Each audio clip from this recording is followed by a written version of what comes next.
Boa tarde. Hoje é 31, último dia de outubro, domingo, 16 horas, passado. Nós estamos aqui no Leiro Vizinho, Festival do Leiro Vizinho, 15 anos, na Praça Mauá. Estamos na Augusto Severo, onde passa o texto proposto e aceito, democraticamente. E mais animados aqui, por conta de que é informal esse evento do festival, né? Então nós estamos informalmente aqui na própria paisagem, onde ocorre o texto do alter ego de um escritor que eu não vou dizer qual é, por enquanto. Então, boa tarde, Valéria. Boa tarde, Cíntia. Querem dar um alô aí, para não ficar tão monocórdico? Boa tarde. Com a mímica da Valéria. Tá bom. O programa Leiro Vizinho é parte integrante do projeto Desnudo Mar Selvagem, contemplado pelo FACUT, que é o Fundo de Assistência à Cultura, em seu 8º concurso de apoio a projetos culturais independentes do município de Santos. Presentifica o espírito da lei ao perenizar a iniciativa premiada. Aqui, extensiva aos pares. Cíntia e Valéria, autoras, ombro a ombro. Com histórias e personagens entrelaçados, estilhaços, memórias, sonhos antigos e paisagens que desapareceram. Costura heterodoxa, profundos abismos de sonho do inconsciente. O caiçara pós-moderno, a figura do imigrante do caiçara, o centro do livro, dicção sutilmente parnasiana, misturando tempos e vozes com sua saga, caráter de manifesto atemporal, de defesa da delicada fragilidade. Desloca para a zona da extrema solidão, dos pedaços de um barco destroçado pelo furor de um mar chamado tempo. Marcelo Ariel, no prefácio. Bom, premiado no 8º FACUT, como já havia dito, presentifica autorais livros em Santos Catando Guaru, Poesia à Rua, Caiçara em Haikai, Uma Chama Atlântica, Da Mata Atlântica Neruda, Diálogo Caiçara com Saturno de Brito, as canções Chatice Sem Você, Reboca o Navio, Brincante Charlot, Sua Música e Choro na Medida, e Minha Antropofágica Santos, que faltou aqui. E as antologias Poetando, Haikai Caiçara, Caminho das Águas e Mulher Caiçara Onde Estiver, em seus Leiro Vizinho e Acervo dos Escritores Santistas, na Concha Acústica, Aquário, Biblioteca Mário Faria, Pinacoteca, Benedito Calixto, e escolas municipais da região, e Museu de Pesca Estadual. Então, eu chamo a Cíntia para fazer a leitura do texto e a gente resenhar. Seja bem-vinda, Cíntia, agora ao vivo e a cores aqui. Olá, muito boa tarde a todos. Boa tarde, Valéria. Boa tarde, Ricardo. Estou aqui diretamente do centro de Santos, também da Rua Augusto Severo, juntamente com o Ricardo para essa live. E olha só, mesmo aqui, diante dos imprevistos, né, previstos, estamos aqui com o Conto de Encantos também. Boa tarde, pessoal, que acompanha aqui essa live através do Facebook da Pinacoteca Benedito Calixto também. Parabéns mais uma vez, Ricardo, pela essa iniciativa e projeto Leiro Vizinho. E pelo convite de estar participando do 10ª edição do Leiro Vizinho. Bom, vou começar a ler, então, aqui o texto de hoje, para que a gente possa, então, depois trazer a historicidade, a contextualização. Areia Lunares. Na Augusto Severo, entre Cidade de Toledo e General Câmara, bem atrás da prefeitura, sentava-se manhã e tarde um mendigo, cuja principal ocupação era pedir dinheiro para as pessoas que transitavam nas imediações. Portava deficiência nos membros inferiores, impossibilitando o ingresso útil e profissional. Suas pernas eram curtas, bastante atrofiadas. A locomoção se dava por intermédio de muletas e demonstrava os apoios de madeira para se entregar à imundície da calçada. Munia-se de um pequeno prato de plástico tão encardido quanto ele, onde algumas almas movidas pela caridade depositavam moedas, Raramente comovia pela fala. A voz era débil e muito fraca, lamuriando palavras mal articuladas devido aos anos seguidos de uma quase completa falta de uso.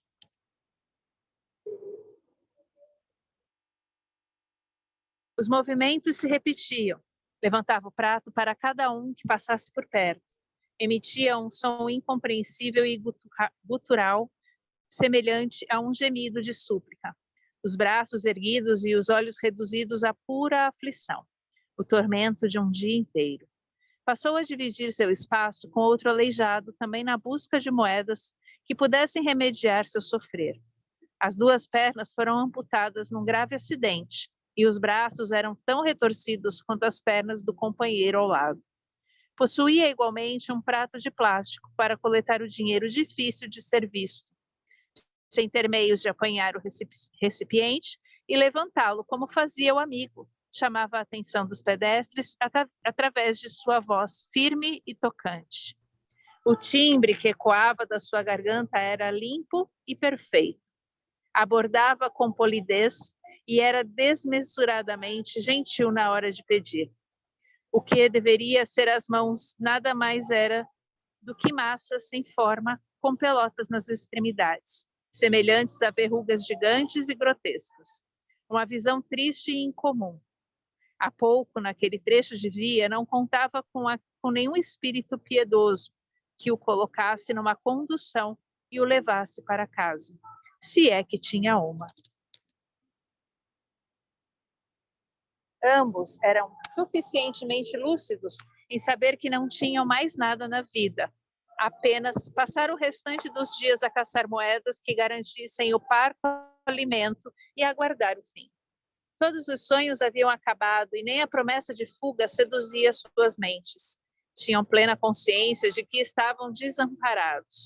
Não cultivavam a esperança e testemunhavam os níqueis que tilintavam nos pratos de plástico encardidos. O mendigo, que tinha os braços, continuava a erguer seu recipiente e converter o vazio em agradável conteúdo. Ao elevar o único objeto seu e por estar no chão, alcançava com facilidade a altura das mãos misericordiosas nos passantes. Para eles não existia esforço mínimo, esforço algum. Apanhavam-as no bolso e as arremessavam com tamanha violência que às vezes rodavam no prato e voavam longe. Diariamente surgiam pessoas sensibilizadas que lançavam qualquer valor, sofrimento a menos. Seu companheiro ao lado, como não podia segurar seu prato, utilizava toda a beleza de sua voz e endereçava-se zelosamente a fim de garantir sua quantia. Como também não tinha pernas, ficava no mesmo chão como colega, diferenciando-se pelos braços retorcidos que o impediam de levantar o recipiente. Contava apenas com a sua garganta, que no fim do dia estava seca e esgarçada. Na impossibilidade de erguer o único objeto seu, buscava meios de abordagem que fossem de difícil recusa. Contudo, as moedas jamais apareciam pelo desconforto que sua deficiência causava. Era considerável o esforço em curvar-se para jogar qualquer quantia. O desgaste não compensava, as pessoas tinham pressa. Assim, passaram-se meses onde a sorte de um convivia com a desgraça do outro. O dinheiro raro caía no prato do mendigo que erguia seu prato e balbuciava algo sem sentido, enquanto seu companheiro de miséria insistia com sua voz macia, já que não podia segurar seu recipiente. A necessidade o desesperava, pois nunca tinha o suficiente para o alimento e carecia de banho. Os odores que emanavam do seu corpo eram repulsivos. Ninguém se compadecia de suas chagas e depositava alguma moeda, um simples centavo que amenizasse seu sofrer. Se não contava com dinheiro, que contasse com alguém que o levasse para alguma casa de repouso. Lá o banharia, comeria ração quente, beberia leite. Estava na rua desde que ganhou alta prematura do hospital, porque não havia mais leitos disponíveis. O relento passou a ser o seu lar, sob o sol, sob a chuva. A fome foi aumentando e suas súplicas foram ganhando formas de agonia. Seu pedido era um lamento forte e cáustico, embebido de vontades sem saídas. Padecia pouco a pouco, perdido na loucura que tomava seus pensamentos e derrotado pela fraqueza do físico. O colega continuava a levantar seu prato e receber as moedas que ganhava todos os dias. As pessoas achavam desconfortável o ato de curvar-se para dar esmolas ao mendigo sem braços e pernas. A comodidade fazia com que eles optassem pelo outro, que erguia o recipiente de plástico na altura das mãos.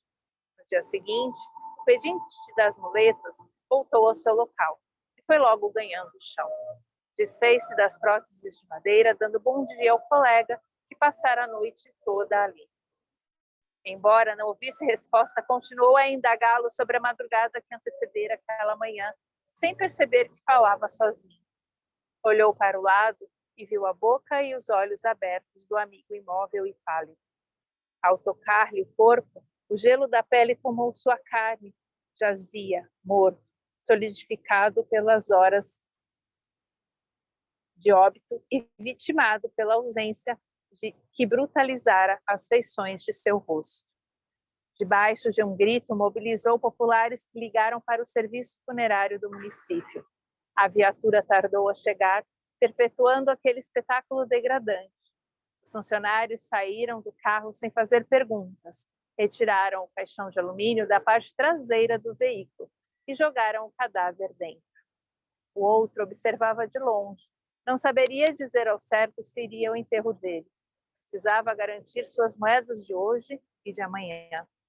Pelo resto do dia, manteve-se cabisbaixo, sem saber se o acaso jamais havia sorrido para o amigo ou se aquele foi seu primeiro golpe de sorte. O nome do texto é Fortuna. Passo a palavra. Bom, Ricardo, acabei lendo o texto inteiro. Parabéns, passou um bonde aqui, por isso que eu estava com o olhar oblíquo às minhas costas, para ver, porque eu não queria perder a chance de filmar ele quando passar novamente. Perdemos ou deixamos de ganhar, melhor. Bom, Valéria, bom, deixa eu então para intercalar a voz masculina e feminina, mas há uma água parada aqui, figurativamente na Augusto Severo e literalmente também, não muita, né? Atrás da prefeitura aqui. Então, o que faz o leitor ver-se refletido? Por quê? Em tal superfície inexorável, a vida para ali se encaminha. Pela ausência de mexer d'água, por tão restrito número de personagens, o texto que a Valéria leu, perdão, a Cíntia, tal reflexo é facilitado. Eu abriria um parênteses assim, já viu alguém refletir-se numa imagem com fluidez em águas de grande corrente? Por outro lado, abro parênteses novo, por que há de haver coisas e terras permanentes na vida transitória? Isso está na Intrusa, página 91 do e-book de Júlia Lopes de Almeida, primeira romancista brasileira afrodescendente lá do Maranhão. Então, acho que há uma marca, humanidade comum em cada personagem? É uma pergunta. O que dá proximidade do leitor com cada um deles, ali retratada? Sem juízo de valor, fica tal análise ao encargo do leitor, tal conclusão. Ou a ação ao leitor citadino, fazer benemerência, caberia isso? Nesse texto, a prefeitura dá as costas ao mendigo, seria um viés, assim, né, um pouco político, não seria? Bom, de ativismo, isso que eu queria dizer. Vejamos, ali já teve fornecimento de material escolar subsidiado, em frente à porta que nós temos aqui. É outro período que vocês não vivenciaram, acho. A preços módicos em seu andar térreo. Mas agora alberga em sua rua traseira o analfabetismo funcional de dois mendigos? É uma pergunta, não dá para saber se eles sabiam ler ou costumavam ler, provável não. Não há referência explicitada a isso. Então é uma feitura inconclusiva do autor ao leitor de uma realidade. Hoje o material é fornecido nas próprias escolas, não é? Inclusive uniformes escolares. o que faz alguns estudantes de áreas fronteiriças a Santos, com escolas apenas estadual, optarem por atravessarem e estudarem aqui. Texto a seguir alguns contrapontos à distância imposta pela rua da cidade para mediar a proximidade humana, fruto do calor da roça. Então, um parênteses meu, né? O autor, não vou dizer quem, é professor, ele não dá as respostas, ele instiga que você procure elas. E eu fui fazer isso como aluno. Então, ele é ótimo professor. Agora vou citar ótima aluna. Sozinha, entretanto, se recuperava. Ela acreditava que a vida tem o tempo certo, assim como o fruto tem o momento exato para ser colhido. Sabia que a sua vida não era ainda um fruto amadurecido. Seus dias não estavam prontos. Não era tempo de se colher. E então, se tivesse de padecer, que experimentasse as dores. Se tivesse de ser só, que sozinha fosse. Se tivesse de se abraçar com seus próprios braços, ela criaria o seu próprio anelo e se auto-abraçaria, até que reencontrasse os filhos e os abraços deles abraçassem os abraços dela. Mãe de Ponciá, personagem, de Evaristo, ou Conceição Evaristo. Página 52 do e-book. Então, bem atual o tema na Covid-19, o autor, como o professor quer, não dá suas respostas, mas suscita a resposta do aluno, para que abrace esse texto, como tento com algumas referências. Depois, Nengua Cainda olhou os trajes de Luande e deu de rir, mas mais com os olhos. Ria dizendo que o moço estava num caminho que não era o dele, que estava querendo ter voz de comando. Mas de que valeria mandar tanto, se sozinho? Se a voz de Luande não fosse o eco incumpridado de outras vozes, irmãs sofridas a falta dele, nem no deserto cairia. Poderia sim ser peia, areia nos olhos dele, chicote que ele levantaria contra os corpos dos seus. Ponciá, novamente, página 64. Estava com fome e não tinha nada para comer. Tinha algum dinheiro, mas na terra dos negros o alimento não era vendido. Quem tivesse fome era só chegar em casa, voz embargada, em casa de alguém e pedir o que comer. Aquele que tivesse repartiria o pão. E não aceitava nada em troca. Havia um enorme prazer em oferecer, em dividir o alimento com o outro. Dormia-se também em qualquer casa. O abrigo era uma dádiva para todos, contanto que o acolhido não se importasse com a pobreza do seu acolhedor. Por ali, então, aguardou o dia de voltar para a cidade. Ponciá, em página 64. Quando a noite caiu, uma estrela insistentemente marcava presença no céu. Lembrou-se novamente das palavras do pai. As mulheres pareciam estrelas, eram bonitas, enfeitavam a noite que existia no peito dos homens. Ponciá, página 65. Bom, o cotoco do braço do avô da Ponciá, então, eu fiz um paralelo, contraponto. E outro contraponto também seria essa citadina situação nossa que afasta da raiz e que a Conceição Evaristo traz a gente para isso. E traz um sentimento de prazer e dor, mas é uma dor pela falta da raiz que ela traz para a gente, mas é um prazer de voltar a essa raiz. Então, é uma coisa incrível. Dois sentimentos antagônicos, aparentemente. Bom, eu fiz uma análise resenhada da imagética, da falta de braço, mas do que leva no peito a pessoa citadina e da roça. A distância entre as casas lá, aqui é tão próximo, mas tão distante. Ah, meu Deus. Então é isso. Passo a palavra. Sim? Pode ser a Valéria, né? Valéria, quer falar Oi, agora? posso falar sim, sem problemas. Primeiramente, boa tarde a todos. É com satisfação que eu participo aí de mais um Ler o Vizinho, com os meus colegas aí de programa do Ler o Vizinho. Vou falar um pouquinho, né, sobre esse texto, né, um texto singular, né, bem chocante, eu achei, assim, né? É uma história triste, né, sobre a realidade, né, de dois mendigos doentes.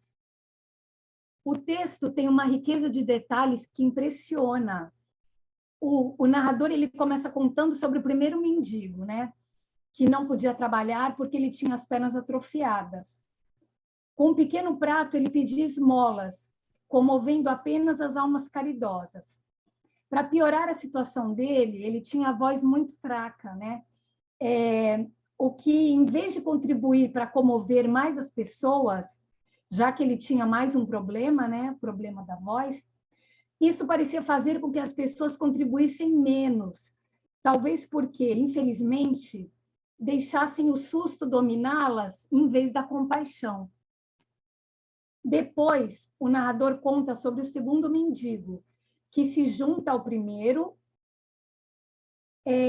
o que para mim demonstrou uma camaradagem entre os dois, superior a um possível sentimento de competição, né? Havia essa camaradagem entre eles e não aquela uma possível competição que poderia haver, né, para ver quem conseguia pedir mais esmolas. O segundo, além de não possuir pernas, tinha os braços deformados. Porém, ele possuía uma bela voz, que tinha o efeito de chamar a atenção dos pedestres. O problema era que, embora a voz fosse convincente, o primeiro mendigo acabava por ficar com mais moedas, pois, como ele tinha braços, ele conseguia pôr o seu prato na altura das mãos das pessoas. Estas, por comodismo, optavam pelo prato mais próximo. É interessante que, conforme a gente vai progredindo nessa leitura, a gente vai aprendendo com o narrador.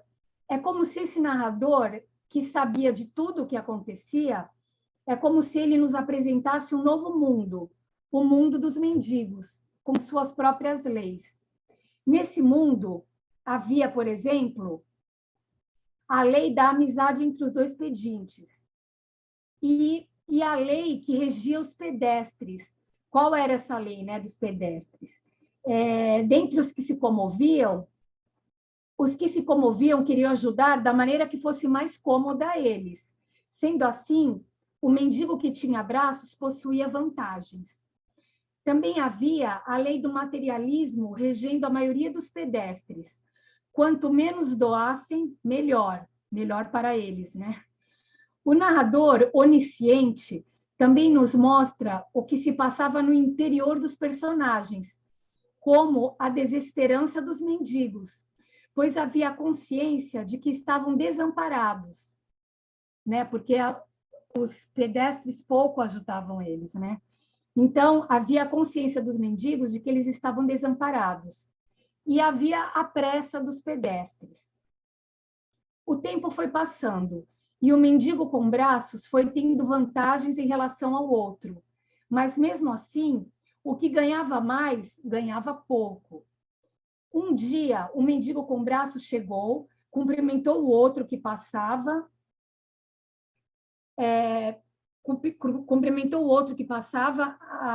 ali perto, e este não respondeu. Ele percebeu que o colega estava morto e gritou muito, mobilizando pessoas a ligarem para o serviço funerário. Pelo resto do dia, ficou pensando se o acaso jamais havia sorrido para o seu amigo, ou seja, se ele sempre tivera dificuldades até a sua morte, ou se a sua morte tinha sido o seu primeiro golpe de sorte, ou seja, sua vida tinha sido tão desgraçada que a um primeiro golpe de sorte, ou seja, sua vida tinha sido tão desgraçada que a morte pôs fim a tanto sofrimento. Então, né, esse questionamento no final do texto foi para a gente pensar também, né? Então, se ele tinha sido mesmo muito azarado, porque ele teve dificuldades até a sua morte, né? Ou se a morte tinha sido o primeiro golpe de sorte, porque a sua vida era tão triste que a morte para ele acabou sendo uma coisa boa, entre aspas, né? Então, ele levanta esse questionamento no final do texto. Então, eu considerei esse final profundo e impactante.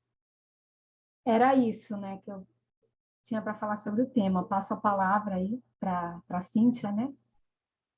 Isso. Excelentes dizeres, Valéria, do Ricardo também. Bom, os meus dizeres ficaram impossibilitados de serem consultados devido aqui, né, à ordem dos fatos. Não consegui abrir o arquivo no celular aqui agora, então vamos no improviso, que muitas vezes vem melhor do que o que já foi elaborado. Já que estamos aqui nesse cenário, né, contextualizado pelo autor no texto Fortuna, eu trago a experiência de estar aqui debaixo de uma marquise, sentindo um cheiro forte de urina que vem aqui debaixo dessa marquise, ao mesmo tempo que chove, né?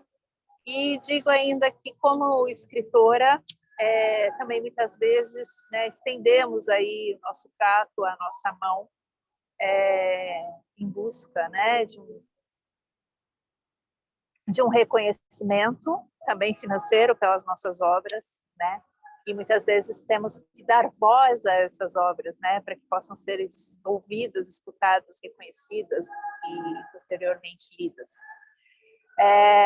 Então, trago aqui essa observação, né, dentro do que estou presenciando agora. Também o fato de estarmos aqui desde o período da manhã, né, Ricardo, até agora, comendo uma coisinha ou outra. Então, assim, é o nosso ganha-pão também como escritor, são os nossos livros, é a arte, é a cultura, que nem sempre é reconhecida, embora muitos transeuntes passem por nós, né, mas não parem, não indaguem, não tenham... Estou trazendo muito não, vou tirar esse não daqui. Enfim, fica o recado para que os leitores e demais pessoas, né, se atentem, reconheçam também o trabalho do escritor, do artista, de um modo geral, que está sempre na luta, que muitas vezes acredito que se perceba também, sem pernas, sem braços, mas que tem a palavra, tem o verbo, né, aqui para estar falando com as outras pessoas. Nem sempre é possível estarmos em todos os lugares que queremos estar, né? Mas através da imaginação e do uso das palavras, a gente vai e faz essa viagem, né, por vários cenários, por vários locais, e ao mesmo tempo também temos a oportunidade de conhecer diversas pessoas. Eu lembro que nas considerações que eu escrevi, eu trazia a questão do autor, né? Se utilizar, é um autor que costuma utilizar pontos da cidade de Santos, né? Paisagem da cidade de Santos em suas histórias, e sempre do olhar do transeunte, né? Sempre de estar passando, captar uma imagem, captar uma cena e trazer isso para a escrita. Isso é maravilhoso, né? E a gente poder, aqui dentro do Ler o Vizinho, estar compartilhando essas informações. Também o nosso ponto de vista aqui, entre cada autor vizinho partícipe. Então, interessante isso. E outro ponto que eu lembro que eu ressaltava era essa questão, Valéria, que você trouxe também, né, no final, que realmente quem se favoreceu aí com a morte, né? Aquele que realmente fechou seus olhos, não, né? Ele ainda ficou com os olhos abertos, mesmo morto, mas, enfim, sem respirar, gélido, enquanto o outro, vivo, né? Ficou ali, tendo que pensar no seu ganha-pão hoje, do amanhã, e sem ao menos poder aí dar um último adeus ao colega mesmo. Bom, eu acho que isso é o que eu trago para hoje. Eu tinha outras anotações, dentro do ponto de vista também da filosofia, né? Essa questão É isso. É o que eu trago para hoje. Paro por aqui, Ricardo. Passo a palavra. Cheio de emoções. É um carrossel, né? Então, nós estamos aqui com um fundo musical que a gente estava citando, porque me pareceu bom o som. Aí perguntei para a Cintia e ela concordou. Não sei como é que chegou isso aí para vocês. Tá ótimo, um evento ao vivo. Voltar a ser o que era impossível, porque a gente consome 1,5 planeta por ano, então não tem como voltar a ser o que era. A gente precisa voltar melhor, fazer um juízo de valor ético da postura do consumismo, né? Então, mas eu acho que esse é um alento.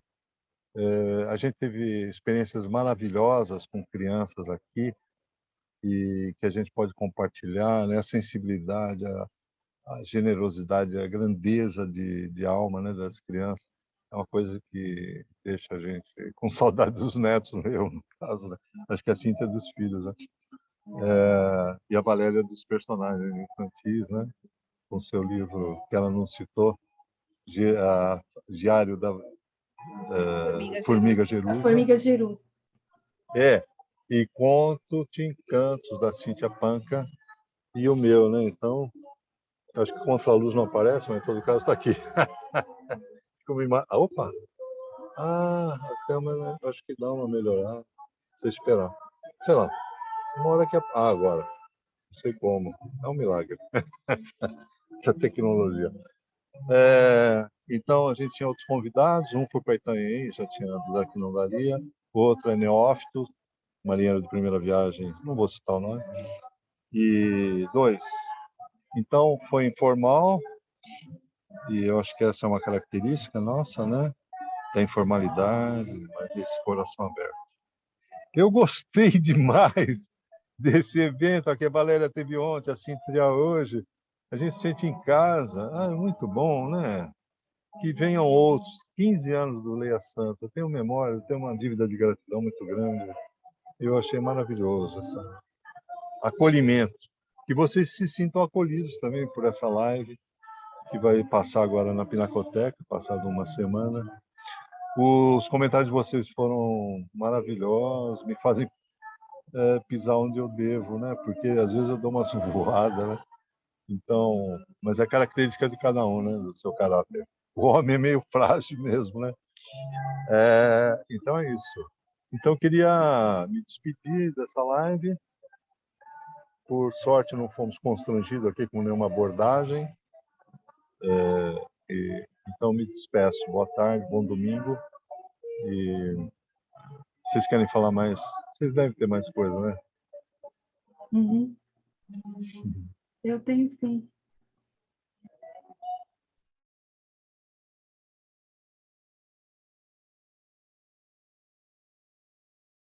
Posso falar, Ricardo? Isso, agora rodando para não ficar muito monocórdico, você, né? A Cintia acabou de falar também. Tá bom. Então, né, eu fiquei pensando, né, o que me tocou, né, na história e, na verdade, né, pelo que eu já expliquei, o texto todo me tocou, né? Porque é um texto que eu achei impactante, né? E como o narrador ele era onisciente, né? Ele sabia de tudo. Ele sabia de tudo sobre os pensamentos e sentimentos dos personagens. A história, que ela é rica em detalhes, né? Fica mesmo toda impactante, né? Mas já que é para eu escolher algo que me tocou no meio disso tudo, né? Eu seleciono mesmo o final, né? Quando o mendigo que sobreviveu reflete sobre a vida do seu amigo morto, né? Será que a morte dele fora mais um acontecimento triste? Ou será que foi um golpe de sorte porque livrou ele de mais sofrimento, né? É uma questão filosófica, né? Que a gente realmente tem que parar para pensar com calma, ouvir o nosso coração e para analisar essa questão, que é uma questão profunda, né? Porque realmente a vida deles era uma vida indigna, né? E nós podemos, né, como o mendigo que sobreviveu, estar refletindo sobre isso também, né? E outro fator impactante da história é que toda ela gira em torno da miséria humana, E isso faz tocar os nossos corações, né? Porque é uma coisa dura de se ouvir, mas existe, né? E que nem a Cíntia falou, né? Falou sobre a vida do escritor, que também é difícil, né? E eu até deixo isso mais abrangente, né? A vida de muitos brasileiros também é muito difícil, né? E a gente tem que, às vezes, estar lidando com isso tudo, né? Mas era isso, né? Eu parabenizo o autor, que o Ricardo, creio que o Ricardo vai falar daqui a pouco, né? O autor desse texto, e agradeço a todos aí por estarem me ouvindo, agradeço aos meus amigos aí que também compartilharam comigo as impressões sobre essa história, né? E aconselho também que vocês leiam sempre, leio tanto o meu livro, Diário da Família de Jerusa, quanto outros livros também, do Ricardo, da Cíntia. E desejo a todos aí um feliz Dia dos Finados, que vai ser agora no dia 2, né? Que também vocês tenham muita introspecção, reflexões sobre muitas coisas. Sempre é bom a gente estar refletindo sobre muitas coisas, né? Não só em função do que a gente lê, mas em função do que a gente vive também. Um abraço para todos, obrigada. Intercalando as vozes, eu diria que o Marcelo Raiel, que é o nosso autor de hoje, do texto, ele é um professor do Estado, foi parecerista do primeiro facute, do segundo facute. Ele, no processo, ele emitia comentários, isso tem um valor muito grande, eu só vi ganhar no oitavo. Né? Então, essas coisas vão construindo o texto da gente, vai ajudando. Então, ele é de uma generosidade muito grande. O silêncio dele emociona, até o silêncio. O escritor tem essas coisas, né? Intercalar o contraste da fala e do silêncio, né? Ele tem isso. Então é isso. Cíntia, você quer falar alguma coisa? Agradecer mais uma vez, né, a participação, o convite para estar participando do 10º Ler o Vizinho, juntamente com o Ricardo e a Valéria, aqui pela Pinacoteca Benedito Calixto dos Santos. E assim como o narrador onisciente, né, hoje eu e o Ricardo estamos aqui também, vivenciando isso, vivenciando esse cenário, percebendo, né, tudo aqui ao redor, da Rua Augusto Severo, aqui no centro de Santos. Então, fica o recado para que vocês leiam aí o autor, né, em destaque hoje, para que vocês também possam entrar nesse cenário, mergulhar, assim como aqui estamos, de modo tão forte. E entrem nessa viagem de outros autores também, né, da Valéria, do Ricardo. E a literatura, a leitura, ela traz não só a questão do conhecimento, mas também a questão terapêutica, a questão filosófica, como a Valéria bem colocou, é sempre uma reflexão. E nesse texto do Marcelo isso fica bem forte mesmo, né, essa reflexão. E eu acredito que na questão dos miseráveis, não só os mendigos ali, os pedintes, mas também os transeuntes, né? Alguns, aqueles que não lhe tocam o coração, que não voltam o olhar para essas questões, como bem pôs a Valéria também, que abrange não só a uma classe, enfim, mas a muitos brasileiros, a vários seres humanos, eu diria, né? Não só os brasileiros, mas isso pelo mundo afora. Então, fica aí o recado e refletir, né? O que podemos, no nosso dia a dia, fazer, né? Por essas pessoas. E eu acredito que o livro é um bom caminho, o livro é um bom instrumento para poder servir de instrumento para que a miséria cada vez mais seja reduzida. É isso, passo a palavra e uma boa tarde a todos. E eu fico aqui esperando o Ricardo falar. Eu acho que eu já até falei. Não, ele já falou o nome do autor. Eu podia até fechar minha câmera e a Cíntia dar um rolê pela rua, com a câmera dela. Não sei se daria certo se eu fechar a minha. Não sei se eu tenho que interromper vídeo. Tenho medo. Se interromper vídeo, vai que para de gravar esse negócio aqui. Acho que você não precisa fechar a sua. Ah, tá. Se eu parar de falar, talvez. Ah, tá. Olha, aqui em frente já foi até Quilo, né? Restaurante Quilo.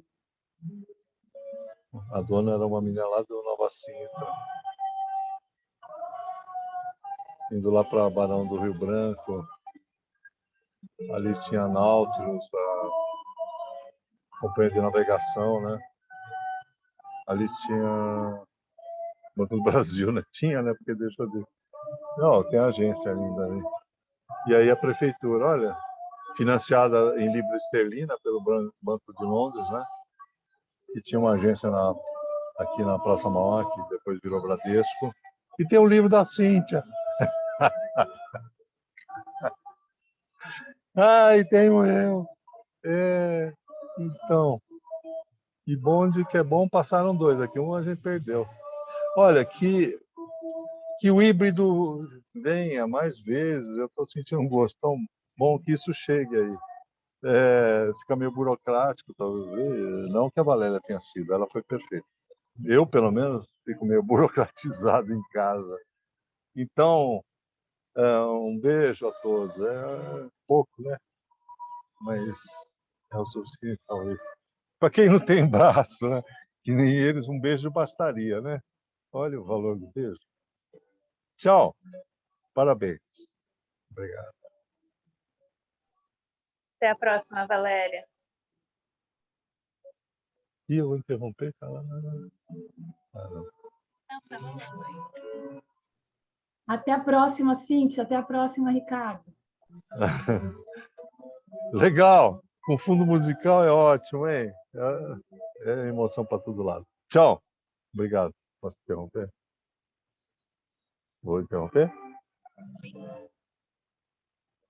Interromper.